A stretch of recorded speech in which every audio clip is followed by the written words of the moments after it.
Om Shanti. Good morning. 28 फरवरी 2025 की मुरली। सार। मीठे बच्चे, शांति चाहिए तो अशरीरी बनो।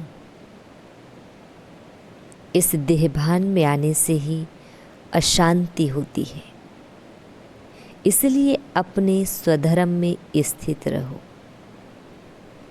मीठे बच्चे, शांति चाहिए तो अशरीरी बनो। इस देह भान में आने से ही अशांति होती है, इसलिए अपने स्वधर्म में स्थित रहो। प्रश्न: यथार्थ याद क्या है? याद के समय किस बात का विशेष ध्यान चाहिए? यथार्थ याद क्या है? याद के समय किस बात का विशेष ध्यान चाहिए? उत्तर: अपने को इस देह से न्यारी आत्मा समझकर बाप को याद करना, यही यथार्थ याद है।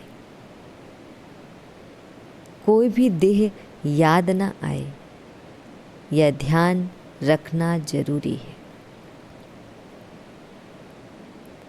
याद में रहने के लिए ज्ञान का नशा चढ़ा हुआ हो, बुद्धि में रहे बाबा हमें सारे विश्व का मालिक बनाते हैं। हम सारे समुद्र, सारी धरनी के मालिक बनते हैं। गीत: तुम्हें पाके हमने जहाँ पा लिया, जमी तो जमी आसमां पा लिया। ओम शांति। ओम का अर्थ ही है अहम, मैं आत्मा। मनुष्य फिर समझते ओम माना भगवान, परंतु ऐसे है नहीं। ओम माना मैं आत्मा, मेरा यह शरीर है। कहते हैं ना, ओम शांति। अहम आत्मा का स्वधर्म है शांत। आत्मा अपना परिचय देती है। मनुष्य भल ओम शांति कहते हैं, परंतु ओम का अर्थ कोई भी नहीं समझते हैं। ओम शांति अक्षर अच्छा है। हम आत्मा है, हमारा स्वधर्म शांत है। हम आत्मा शांति धाम की रहने वाली है। कितना सिंपल अर्थ है। लंबा चौड़ा कोई गपोड़ा नहीं है। इस समय के मनुष्य मात्र तो यह भी नहीं जानते कि अभी नई दुनिया है व पुरानी दुनिया है। नई दुनिया फिर पुरानी कब होती है? पुरानी से फिर नई दुनिया कब होती है, यह कोई भी नहीं जानती। कोई से भी पूछा जाए दुनिया नई कब होती है और फिर पुरानी कैसे होती है, तो कोई भी बता नहीं सकेंगे। अभी तो कलयुग पुरानी दुनिया है। नई दुनिया सतयुग को कहा जाता है। अच्छा, नई को फिर पुराना होने में कितने वर्ष लगते हैं, यह भी कोई नहीं जानते। मनुष्य होकर यह नहीं जानती, इसलिए इनको कहा जाता है जानवर से भी बदतर। जानवर तो अपने को कुछ कहते नहीं। मनुष्य कहते हैं हम पतित हैं, हे पतित पावन आओ। परंतु उनको जानते बिल्कुल ही नहीं। पावन अक्षर कितना अच्छा है।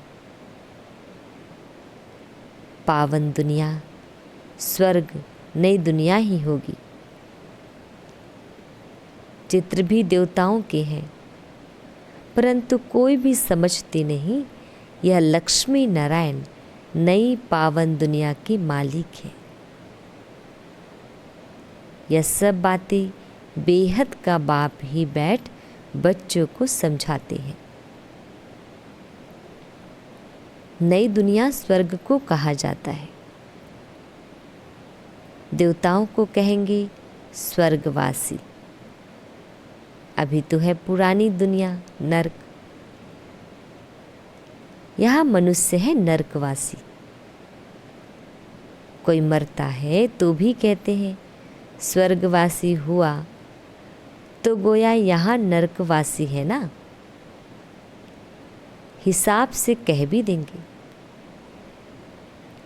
बरोबर यह नरक ठहरा, परंतु बोलो तुम नरकवासी हो तो बिगड़ पड़ेंगे।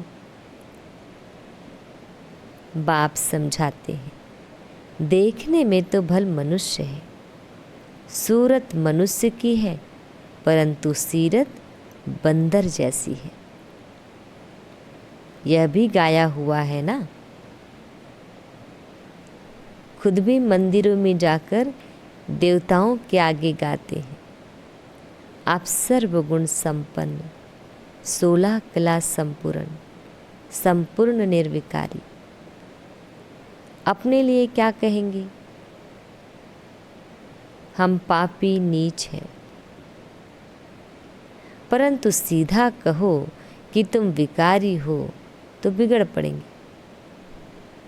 इसीलिए बाप सिर्फ बच्चों से ही बात करते हैं, समझाते हैं। बाहर वालों से बात नहीं करते, क्योंकि कलयुगी मनुष्य है नरकवासी। अभी तुम हो संगम युगवासी। तुम पवित्र बन रहे हो। जानते हो हम ब्राह्मणों को शिव बाबा पढ़ाते हैं। वह पतित पावन है। हम सभी आत्माओं को ले जाने के लिए बाप आए हैं। कितनी सिंपल बातें हैं। बाप कहते हैं बच्चे तुम आत्माएं शांति धाम से आती हो पाठ बजाने। इस दुख धाम में सभी दुखी हैं। इसलिए कहते हैं मन को शांति कैसे हो। ऐसे नहीं कहते आत्मा को शांति कैसे हो। अरे तुम कहते हो ना ओम शांति, मेरा स्वधर्म है शांति। फिर शांति मांगते क्यों हो? अपने को आत्मा भूल देह अभिमान में आ जाते हो। आत्माएं तो शांति धाम की रहने वाली है। यहाँ फिर शांति कहाँ से मिलेगी? अशरीरी होने से ही शांति होगी। शरीर के साथ आत्मा है तो उनको बोलना चलना तो जरूर पड़ता है। हम आत्मा शांति धाम से यहाँ पाठ बजाने आई है। यह भी कोई नहीं समझते कि रावण ही हमारा दुश्मन है। कब से यह रावण दुश्मन बना है यह भी कोई नहीं जानते। बड़े बड़े विद्वान पंडित आदि एक भी नहीं जानते कि रावण है कौन, जिसका हम एफिजी बनाकर जलाते हैं, जन्म जन्मांतर जलाते आए हैं। कुछ भी पता नहीं। कोई से भी पूछो रावण कौन है, कह देंगी यह सब तो कल्पना है। जानते ही नहीं तो और क्या रिस्पॉन्ड देंगे। शास्त्रों में भी है ना, हे राम जी संसार बना ही नहीं है, यह सब कल्पना है। ऐसे बहुत कहते हैं। अब कल्पना का अर्थ क्या है? कहते हैं यह संकल्पों की दुनिया है।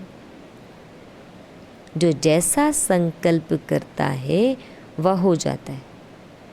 अर्थ नहीं समझती। बाप बच्चों को बैठ समझाते हैं। कोई तो अच्छी रीति समझ जाते हैं, कोई समझते ही नहीं है। जो अच्छी रीति समझते हैं उनको सगे कहेंगे, और जो नहीं समझते हैं वह लगे अर्थात सौतेले हुए। अब सौतेले वारिस थोड़े ही बनेंगे। बाबा के पास मातेले भी हैं तो सौतेले भी हैं। मातेले बच्चे तो बाप की श्रीमत पर पूरा चलते हैं, सौतेले नहीं चलेंगे।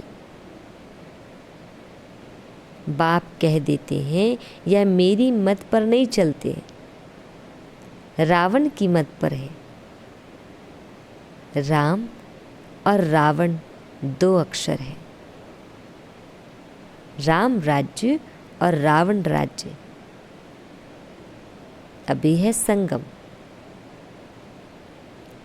बाप समझाते हैं यह सब ब्रह्मा कुमार ब्रह्मा कुमारियां शिव बाबा से वर्षा ले रहे हैं। तुम लेंगे? श्रीमत पर चलेंगे? तो कहते हैं कौन सी मत? बाप श्रीमत देते हैं कि पवित्र बनो।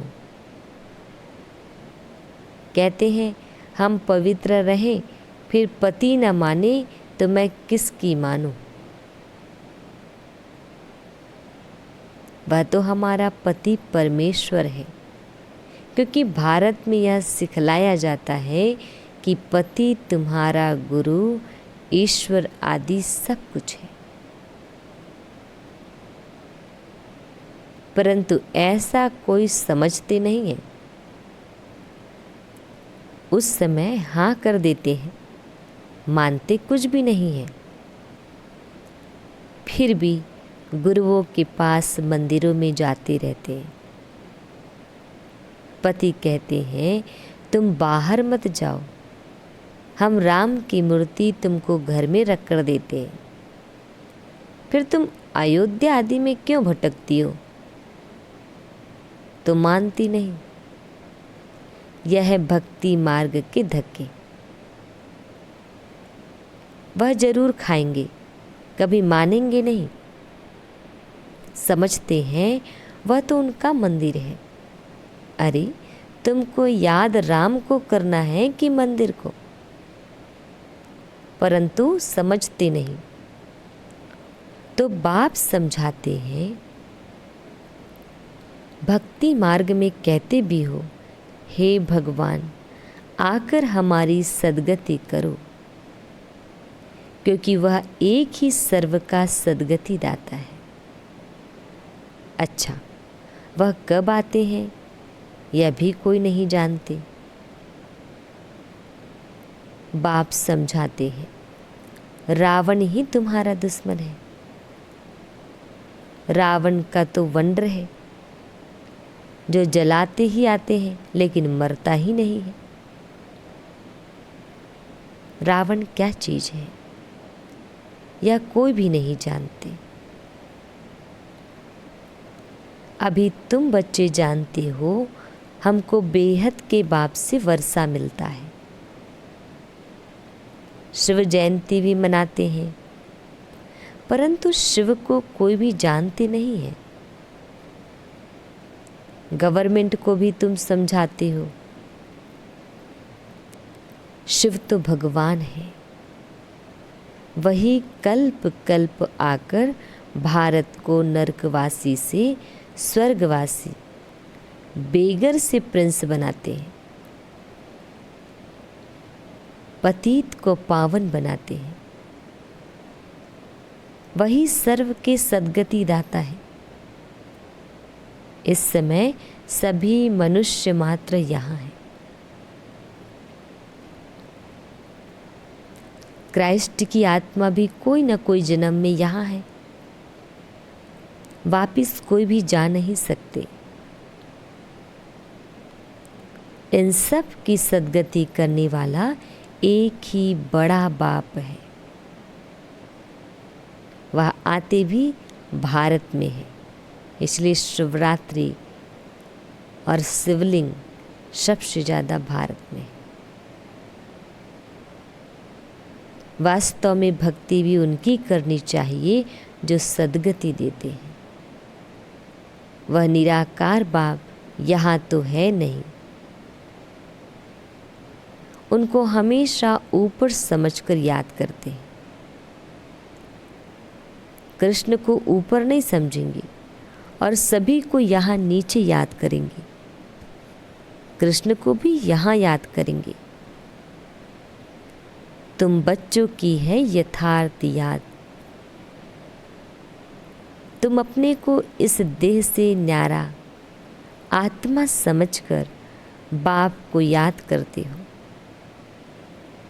बाप कहते हैं तुमको कोई भी देह याद नहीं आनी चाहिए। यह ध्यान जरूरी है। तुम अपने को आत्मा समझ बाप को याद करो। बाबा हमको सारे विश्व का मालिक बनाते हैं। सारा समुद्र, सारी धरनी, सारे आकाश का मालिक बनाते हैं। अभी तो कितने टुकड़े टुकड़े हैं। एक दो की हद में आने नहीं देते।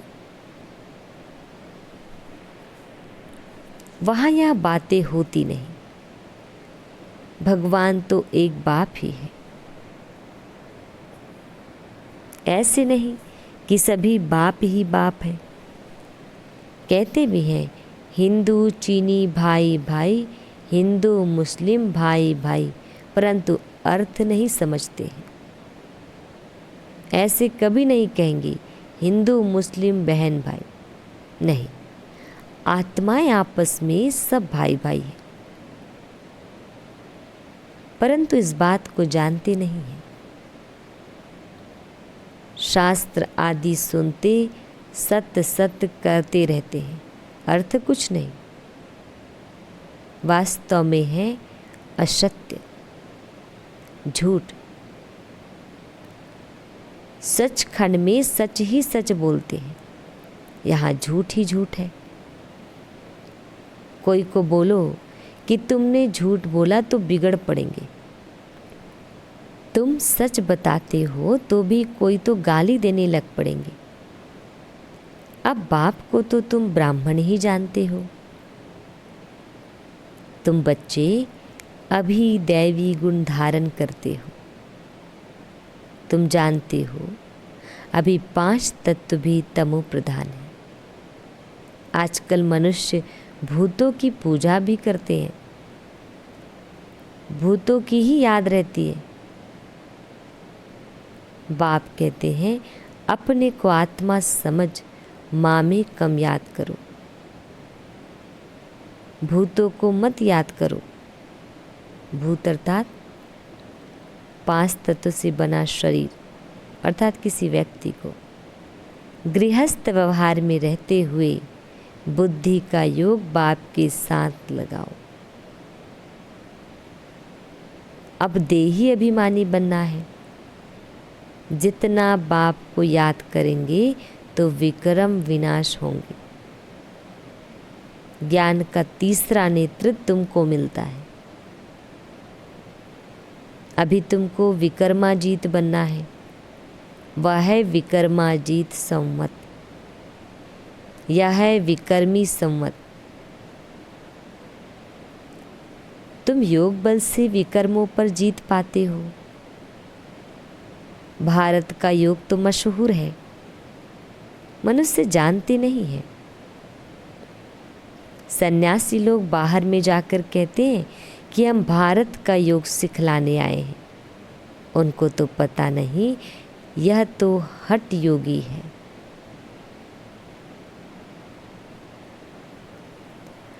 वह राजयोग सिखला न सके। तुम राज ऋषि हो, वह है हद के सन्यासी।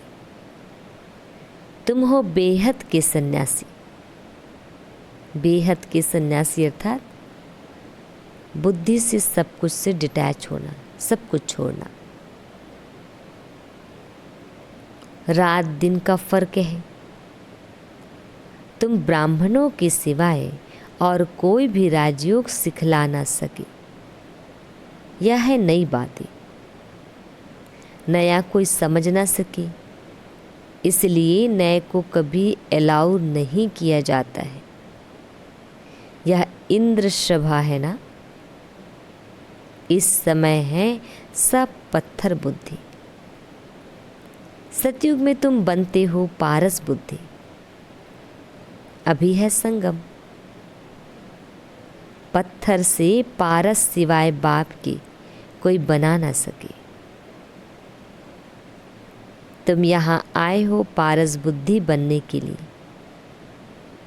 बरोबर भारत सोने की चिड़िया था ना। यह लक्ष्मी नारायण विश्व के मालिक थे ना। यह कभी राज्य करते थे, यह भी किसको पता थोड़ी ही है। आज से 5000 वर्ष पहले इन्हों का राज्य था। फिर यह कहाँ गए? तुम बता सकते हो। 84 जन्म भोगे। अभी तमो प्रधान है, फिर बाप द्वारा सतो प्रधान बन रहे हैं। तत्वम, यह नॉलेज सिवाय बाप के साधु संत आदि कोई भी दे ना सके। वह है भक्ति मार्ग, यह है ज्ञान मार्ग। तुम बच्चों के पास जो अच्छे अच्छे गीत हैं उन्हें सुनो तो तुम्हारे रोमांच खड़े हो जाएंगे। खुशी का पारा एकदम चढ़ जाएगा। फिर वह नशा स्थायी भी रहना चाहिए। यह है ज्ञान अमृत। वह शराब पीते हैं तो नशा चढ़ जाता है। यहाँ यह तो है ज्ञान अमृत। तुम्हारा नशा उतरना नहीं चाहिए, सदैव चढ़ा रहना चाहिए। तुम इन लक्ष्मी नारायण को देख कितने खुश होते हो। जानते हो हम श्रीमत से फिर श्रेष्ठाचारी बन रहे हैं। यहाँ देखते हुए भी बुद्धि योग बाप और वर्षे में लगा रहे। अच्छा, मीठे मीठे शिकिल दे बच्चों प्रति माता पिता बाप दादा का याद प्यार और गुड मॉर्निंग। रूहानी बाप की रूहानी बच्चों को नमस्ते। हम रूहानी बच्चों की रूहानी माता पिता बाप दादा जी को याद प्यार गुड मॉर्निंग और नमस्ते। शुक्रिया मीठे प्यारे बाबा, आपका लाख लाख शुक्रिया। आज हम बच्चों को धारण करना है। फर्स्ट पॉइंट है, विकर्मा जीत बनने के लिए योग बल से विकर्मों पर जीत प्राप्त करनी है। यहाँ देखते हुए बुद्धि योग बाप और वर्षे में लगा रहे। सेकंड पॉइंट, बाप के वर्षे का पूरा अधिकार प्राप्त करने के लिए माँ तेला बनना है। एक बाप की ही श्रीमत पर चलना है। बाप जो समझाते हैं वह समझकर दूसरों को समझाना है। वरदान, दिव्य बुद्धि की लिफ्ट द्वारा तीनों लोकों का सैर करने वाले सहज योगी भव। दिव्य बुद्धि की लिस्ट द्वारा तीनों लोकों का सैर करने वाले सहज योगी भव। डिटेल, संगम युग पर सभी बच्चों को दिव्य बुद्धि की लिफ्ट मिलती है। इस वंडरफुल लिफ्ट द्वारा तीनों लोकों में जहाँ चाहो वहाँ पहुँच सकते हो। सिर्फ स्मृति का स्विच ऑन करो तो सेकंड में पहुँच जाएंगे, और जितना समय जिस लोक का अनुभव करना चाहो उतना समय वहाँ स्थित रह सकते हो। इस लिफ्ट को यूज़ करने के लिए अमृत वेले केयरफुल बन स्मृति के स्विच को यथार्थ रीति से सेट करो। अथॉरिटी होकर इस लिफ्ट को कार्य में लगाओ तो सहज योगी बन जाएंगे, मेहनत समाप्त हो जाएगी। स्लोगन: मन को सदा मौज में रखना, यही जीवन जीने का कला है। मन को सदा मौज में रखना, यही जीवन जीने का कला है।